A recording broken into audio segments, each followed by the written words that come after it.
झारखंड से। राधे राधे श्री। राधे राधे महाराज जी, आपके चरणों में कोटि कोटि प्रणाम। महाराज जी, मेरी उम्र 30 वर्ष है और अविवाहित है।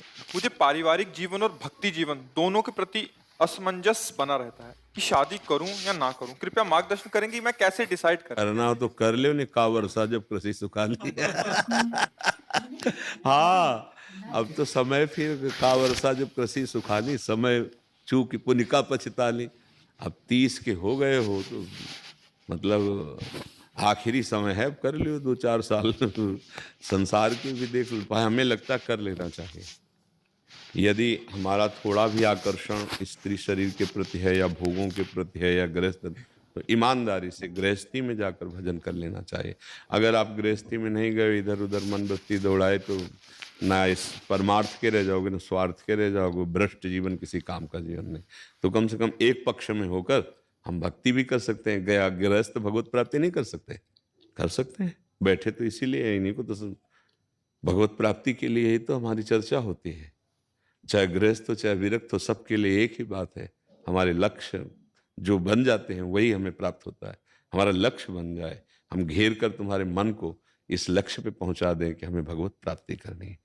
तो ये बहुत ही मतलब गलत हो जाता है जब हम अंदर से गड़बड़ होते हैं और बाहर से भगवान के मार्ग के पथिक बनते हैं। बहुत ही गलत होता है, बहुत ही बुरा मतलब परिणाम आता है। हमें लगता है कि बाहर से गृहस्थी का भेष हो और अंदर से भगवत अनुराग में हो, और गृहस्थी के परिवार के सारे कर्तव्य निर्वाह करता हुआ आर्त भाव से उसको एक दैन्यता रहती है कि प्रभु मैं तो भोगी जीव हूँ, नाथ हम पर तो कृपा करो। और नाम जप करता है, सबकी सेवा करता है, झुक के रहता है, बहुत जल्दी निकल जाता है। थोड़ा अभिमान आ गया कि हम व्रत वाले, हम धर्मनिष्ठ, हम जितेंद्री, हम ये, तो वहीं ब्रेक लग जाएगी, माया है ब्रेक लगा देगी। फिर पूजो केवल, भगवत प्राप्ति नहीं। बहुत सूक्ष्म विषय है। हाँ, सम्मान ले लो, प्रतिष्ठा ले लो, खूब रुपया पैसा ले लो, बढ़िया वैभव ले लो, लेकिन भगवान नहीं। वहाँ तो यही दरबार दीन को आदर रीत सदा चली आई। इसलिए कभी कभी चूक हो जाती है। तो हमें लगता है अगर थोड़ा भी आकर्षण शरीरों के प्रति, भोग के प्रति है, तो गृहस्थ में जाना चाहिए पक्का। कोई ऐसा नाटक नहीं करना चाहिए जिससे हमारा जीवन नष्ट हो जाए। कम से कम गृहस्थी में गए तो एक पक्ष हो गया, और वहां से फिर भगवान का भजन करते हुए, अपने कर्तव्य का पालन करते हुए हम माया मुक्त हो सकते हैं। और विरक्त बने तो आंख होते हुए अंधा, कान होते हुए बहरा, मुंह होते हुए भी बोलने से मौन, किसी की निंदा स्तुति नहीं, किसी का से दोष दर्शन नहीं, एकमात्र अपने प्रभु में लगा।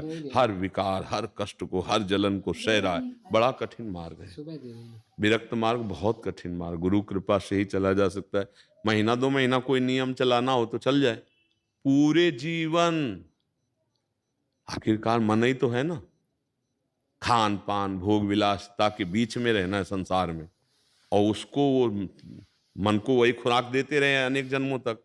अब वो सब मिलना नहीं, अब वो बार बार प्रहार करेगा, अब वो सब जल के सहना है। सह के आगे तभी तो जगत प्रणाम करता है। साधु को क्यों प्रणाम करता है? तो वही पांच भौतिक शरीर, लेकिन प्रणाम इसलिए कर, जहां हम फिसल गए वहां तुम निकल गए, इसलिए तुम्हें प्रणाम करते हैं। आप भगवान हो गए, भगवान के स्वरूप में स्थित हो गए। तो बच्चा ही है मार्ग बहुत कठिन। तो यही फल जो एक विरक्त को मिलता है वो गृहस्थ को मिल जाएगा, यदि वो ठीक धर्मानुष्ठान करे और अपने संयम से चले और नाम जप करे। अब संशय में मत पड़ो, ज्यादा समय बर्बाद मत करो, नहीं तो फिर चाहोगे भी तो ब्याह कहाँ से होगा? मान लो 35-40 साल है। अगर फिर वो बात नहीं बोलेगी, अभी तो समय है, अभी कर लो। ठीक, कोई आया है अब तक ब्याह के लिए आए? नहीं, नहीं आया है।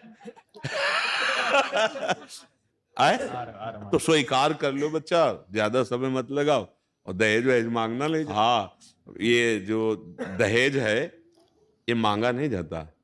पुत्री वाला जो स्वयं दे दे वो बकाया हम कमाएंगे मेहनत से, और प्रेम करके दोनों लोग परिवार चलाएंगे।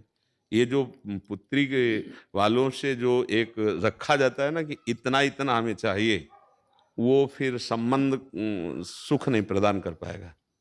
कभी नहीं मांगना चाहिए।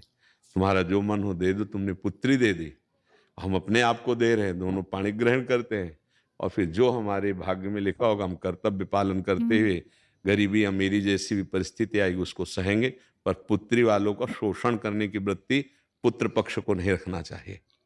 और अगर हम ठीक से गृहस्थ धर्म में चले तो वास्तविक भगवत प्राप्ति के लिए बहुत बढ़िया मार्ग है गृहस्थ धर्म, क्योंकि इसमें हर इंद्री को लगाने की चेष्टा वाला मार्ग है। इसमें हर इंद्री को हटाकर भगवान के मार्ग में चलना, बहुत ये सीधे चढ़ाई है। उसमें काम आया तो पत्नी है, मोह आया तो और परिवार के जन है। उसमें इसमें मोह आया तो आपको सहना, काम आया तो सहना, क्रोध आया तो सहना, लोभ और कहीं चूक कर दिए तो मार के गिरा दिए जाओगे। ये वीरों का मार्ग है। जरा भी चूक हुई तो मार के गिरा दिए जाओगे।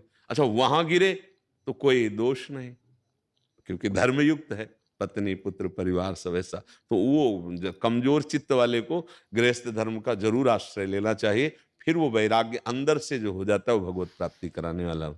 अब ज्यादा समय न लगा के अपने गृहस्थ धर्म में जाओ और खूब भजन करो, माता पिता की सेवा करो, समाज की सेवा करो। जी।